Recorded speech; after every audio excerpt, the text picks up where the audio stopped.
My bedroom walls are still covered in faded posters from when I was 12. Glow-in-the-dark stars half peeled off the ceiling, a crooked Jonas Brothers calendar from 2012 still hanging by one pushpin. It's not a room. It's a time capsule no one bothered to update because no one ever really expected me to stay. Or matter. Every month I Venmo my mom $400 for rent. No lease, no privacy, just the unspoken agreement that my contribution keeps the fridge full and the power on. It's the same house I grew up in, but I'm treated like a guest who overstayed her welcome. Colt, on the other hand, lives rent-free in the largest upstairs bedroom with blackout curtains, a PS5, and a mini fridge stocked with energy drinks and leftover wings. He once called it his penthouse suite as a joke. No one laughed, but no one disagreed either. Dad says Colt's just finding himself like he's some misunderstood poet instead of a man-child who dropped out of 2 majors and still thinks the world owes him a soft landing. Mom defends him with a sigh and that line she's perfected over the years. He's got a sensitive spirit. Not everyone thrives the same way. Meanwhile, I'm clocking overtime at a help desk job where people scream at me because their printer won't connect to Wi-Fi. I fix their problems. I keep the lights on. I fold laundry in silence while Colt plays beer pong in the backyard with his friends, their laughter echoing through the walls like I don't exist. Sometimes I wonder what it would feel like to walk into this house and not immediately feel the weight of being less. Not because anyone says it out loud, but because it's built into everything, the way Dad brags about Colt's latest potential, the way Mom beams at him when he walks in late with his hoodie still smelling like tequila. I used to tell myself if I just worked hard enough, kept my head down, chipped in when asked, they'd see me. But all they see is someone who's useful, not someone who belongs. And last Thursday, they proved it again. Colt graduated last weekend with a 2.4 GPA and a grin like he'd just cured cancer. It took him 6 years, 3 major changes, and more failed classes than I could count. But when his name was finally called, Mom clapped like her hands were on fire, and Dad wiped away a tear like his son had just been knighted. I didn't go to the ceremony. I had to work. They told me to be home by 5 for a surprise. I thought maybe we were doing a dinner or a cake. But no, this was much bigger. In the driveway sat a gleaming white Tesla Model 3 Performance, still wrapped in ribbon, its black rims sparkling like something out of a luxury commercial. Colt screamed when he saw it. Literally screamed. He jumped up and down, nearly tackled Dad, and then started filming a video for his Instagram story before he even touched the door handle. Mom took pictures. Dad handed him the key in a little black box like it was a proposal. I stood behind them on the porch, arms crossed. No one looked at me until Dad turned and said, "Don't be jealous. Your brother deserves this after working so hard." I stared at him. I graduated with honors, in 4 years, while working 2 jobs. Mom didn't miss a beat. College was easier for you. Colt really struggled. Right. He struggled to get out of bed before noon. Struggled to remember which girl he was dating that month. Struggled to keep a straight face when lying to our parents' faces about his grades, his habits, and his weekend plans. When I graduated, I got a $50 Applebee's gift card. No dinner, no speech. No photo of me in a cap and gown on the fridge. They handed Colt a $60,000 car. They handed me silence. And by the time the engine purred to life and he peeled out of the driveway with that smug look on his face, I already knew this wasn't a celebration. It was a warning. Within a week, the Tesla became Colt's entire personality. Every conversation, every post, every excuse to leave the house, it all revolved around that car. He called it white lightning and acted like owning it made him royalty. Most nights he came home at 2 a.m., slurring lyrics with his windows down, waking up the whole neighborhood. I once heard him rev it 3 times in the driveway just to hear the tires squeal against the concrete. It would have been pathetic if it wasn't so dangerous. I watched him drive, buzzed more times than I could count. Once I offered to call him an Uber, and he laughed, leaning against the car like some kind of Instagram model. "It's got autopilot," he said, like that would keep him from killing someone. His friends piled in red-eyed and stumbling, and off they went. Grocery store donuts. Red lights rolled through. A video of Colt pretending to sleep while the car drove itself made it to TikTok. I reported it. Nothing happened. I sat Mom and Dad down one night and told them I was scared. Scared that Colt was going to hurt someone. scared that they were letting it happen. "You're just jealous," Mom said. "He's living his life." "He's 21, Dad added. "Let the boy have some fun. Don't act like you were perfect at his age." I wasn't. But I also didn't drive a $60,000 machine through residential streets like I was filming Fast and Furious 12. I didn't gamble with other people's lives while my parents clapped from the sidelines. One night I came home late from work and found Colt in the hallway outside my room, crouched next to the hall closet. He jumped when he saw me. "What are you doing?" I asked. He held up a charger. "Looking for this," he said casually. "Thought maybe it was in your softball bag." The bat was sticking halfway out. He smiled too easily and walked off. And something in my stomach twisted in a way I couldn't explain. It happened on a Thursday night. I was in bed half asleep when I heard the front door slam open and frantic footsteps pound across the hardwood floor. Voices whispered harshly in the hallway. Dad's low and clipped, Mom's shaking and breathless. Then, the front door again slamming shut behind them. I pulled on a hoodie and crept down the stairs. From the kitchen window, I caught a glimpse of Dad's car speeding down the street. The silence that followed was thick, brittle. At 4:30 a.m., the headlights reappeared. I peeked from the living room window as Dad helped Colt out of the car. Helped as in practically carried. Colt was missing a shoe, his forehead had dried blood smeared across it, and he kept muttering something about how the tree came out of nowhere. They brought him inside like he was a wounded soldier, not a reckless drunk who could have killed someone. Mom fussed over him with an ice pack and Advil while Dad barked orders to keep the damn lights off. I stayed hidden in the shadows by the stairs, listening. By morning, the Tesla was in the garage. I wasn't sure how they got it towed so fast, must have had a private tow guy on speed dial. When I tried to peek, the garage was already shut and locked. Later that afternoon, while Colt slept off the crash, I passed by the laundry room and caught Dad whispering to Mom. "They'll ask questions," she said. "We'll say it happened backing out," Dad replied. "Tree limb or pole. Just cosmetic. Should we say it was you driving number 2 risky? We say it was parked." My stomach dropped. No mention of calling the cops. No mention of accountability. Just strategies. That night over dinner, Colt came downstairs like nothing happened, a bruise forming on his cheek. He cracked open a soda, turned on the TV, and grinned. Nobody said a word. And outside, behind the closed garage door, the Tesla sat silent, its crushed front end, the only honest thing in this house. 2 days after the crash, Mom texted me during my lunch break. "Family meeting at 6. Be home on time. No emojis, no context." Just that clipped tone she used when something uncomfortable was coming and she wanted to pretend it was civil. When I walked into the living room, they were already waiting. Dad sat upright on the couch, fingers laced together, performing seriousness like he was at a job interview. Mom hovered by the fireplace, pretending to straighten a picture frame. Colt slouched in the recliner, scrolling through his phone like this was all a minor inconvenience. "We've looked into the damage," Dad started. "The insurance won't cover it." "Because of the circumstances." "You mean because he was drunk," I said. Mom's head snapped up. "Don't be dramatic. He'd only had a few drinks." I didn't respond. She said it like that made everything fine, like blood on a forehead and a crumpled car were just normal Thursday night problems. Dad cleared his throat. "Repairs will cost around $18,000. We can cover 3. Colt has 500. Of course he did. Colt had never held on to more than $100 in his life. Then Dad turned to me. "We were hoping you could chip in the rest." I blinked. "Chip in," I repeated. "You have savings," Mom added quickly. "We know you've been putting money aside." "My escape fund," I said. "For first and last month's rent. For leaving this house." They said nothing. I looked at each of them, even Colt, who didn't bother to look back. "No," I said. Calm, clear.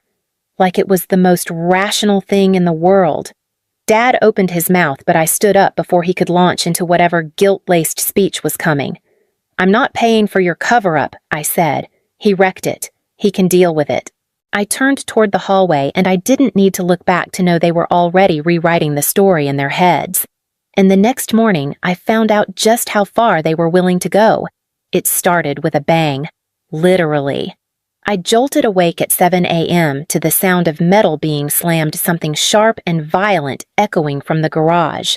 At first I thought maybe the garbage pickup had gotten aggressive, but then I heard shouting Dad's voice clipped and low, followed by Mom's breathless and panicked. I threw on sweats and rushed downstairs. The garage door was open and all three of them were standing around the Tesla like it was a body on the floor. Except now it looked worse than before. Every window had been smashed. Deep dents lined both doors. One side mirror dangled uselessly by its wires, and the windshield was shattered into a glittering spider web. It looked like someone had taken a sledgehammer to it in a fit of rage. Then I saw it, my old softball bat lying half buried in the bushes by the side of the garage, the same bat that used to sit in the back of my closet untouched for years. Colt turned to me face red with practiced fury. Like you don't know what happened. I blinked. Excuse me. You did this? He yelled. You've been bitter ever since I got the Tesla. This is pathetic. Dad picked up the bat like it was a smoking gun. This was in the bushes. Yours, right? Mom folded her arms across her chest. We already filed the insurance claim, told them it was vandalism. By someone angry. They all looked at me. You're serious, I said. You think I did this? Colt scoffed. You're the only one who hated the car. I stared at the three people I shared a roof with. They weren't accusing me because they believed it. They were accusing me because it was convenient, because Colt was their investment and I was disposable.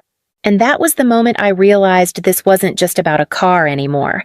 Mac Trenton showed up on Monday morning exactly at 9. Khakis windbreaker clipboard.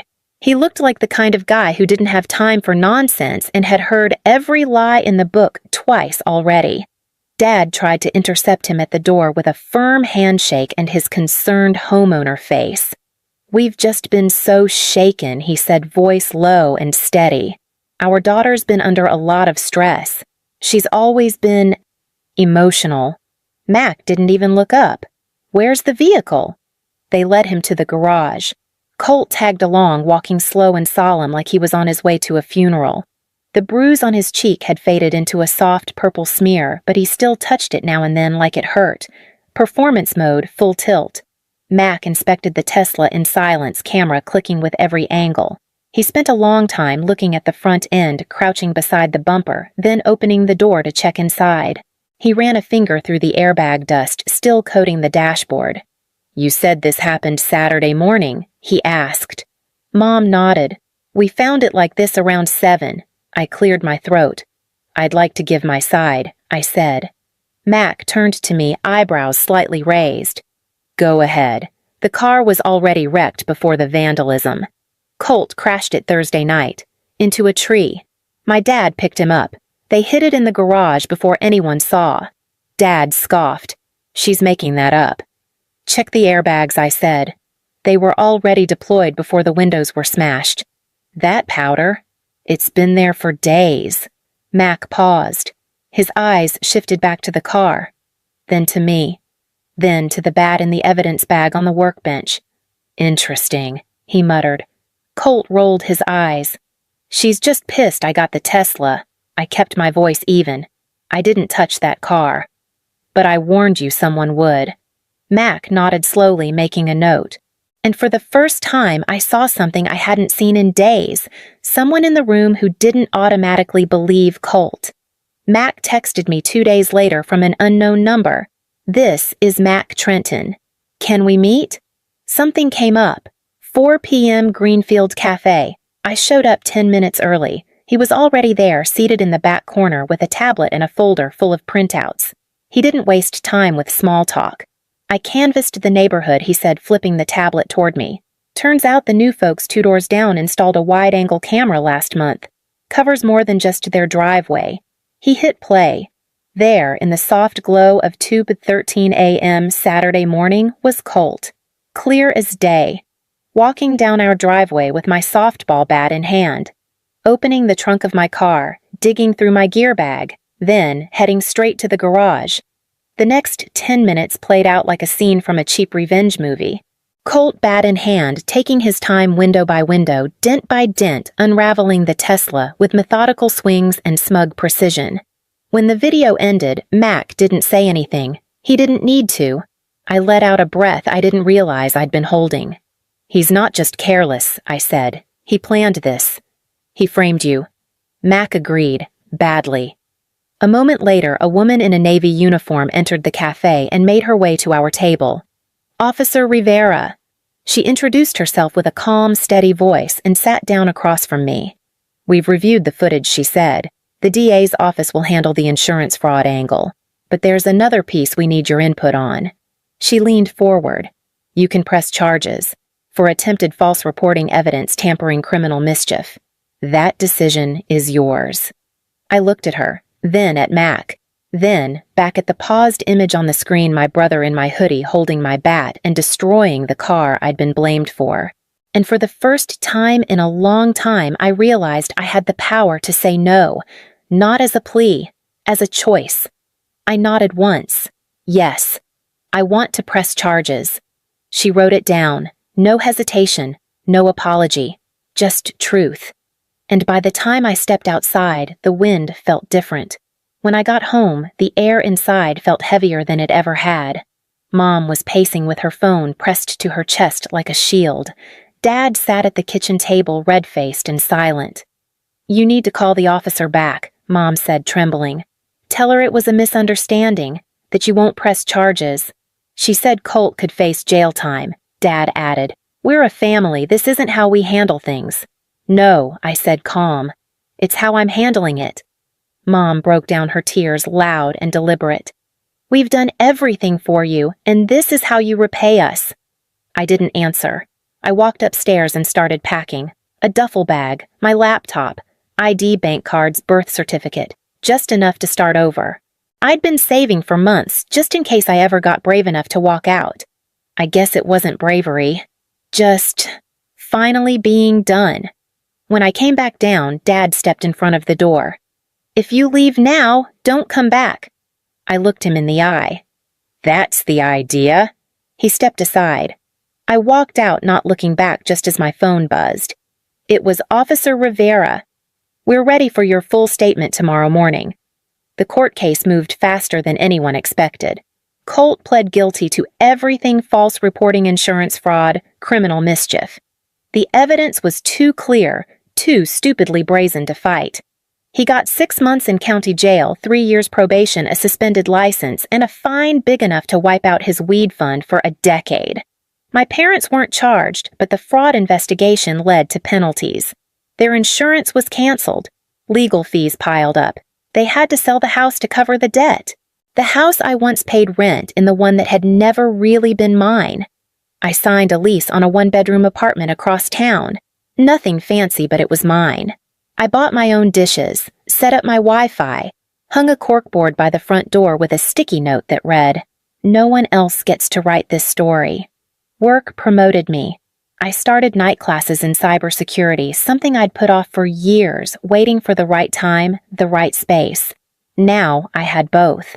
Sometimes I catch myself standing still, just listening to the quiet.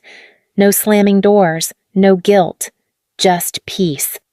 Then, one night, 6 months later, I opened my door and found them waiting.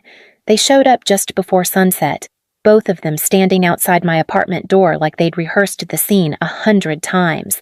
Dad wore a wrinkled polo and that tired, practiced look of a man trying to appear reasonable. Mom held a folder full of bills and spoke first. "We're losing everything," she said. "Colt's trying to turn things around. We need help to get through this next part." I let them speak, listened to every word of their pitch about frozen accounts, hospital bills, Colt's therapy, and how family is supposed to come through for each other. When they finished, I asked quietly, "Which part of framing me for a felony makes you think you deserve my support?" They didn't answer. Couldn't. Their faces collapsed inward, all performance draining out. I nodded, not with anger, just clarity. Then I closed the door. No yelling, no final plea. Just a soft, decisive click as the lock turned behind them. That night, I sent one message. The answer is no. Don't contact me again. Then I blocked their numbers, turned my phone face down, and sat in the quiet. For once, it felt like my life had no one else's fingerprints on it but mine.